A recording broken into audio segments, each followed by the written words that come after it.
చాటున పిందెను చూస్తా, సోకు తీగల్లో పండును కోస్తా, నువ్వొస్తే కప్పిస్తా ముద్దుల ముంతమ్మ. ఉక్కపోతకి ఊపిరి పోస్తా, పక్క మేకకు పంట కట్టిస్తా, ముద్దిస్తే బుక్కిస్తా మధ్యల మోతయ్యో. ఓలమ్మో పుకారులు షికారుగా రావమ్మో, ఎదలు ఎడెక్కిస్తే ఎట్టావులమ్మో.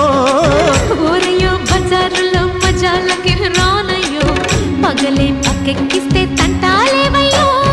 మిట్టిల మీదున్న మిస్సమ్మయ్య సంటే వడ్డీలతో పాటు ఒళ్ళు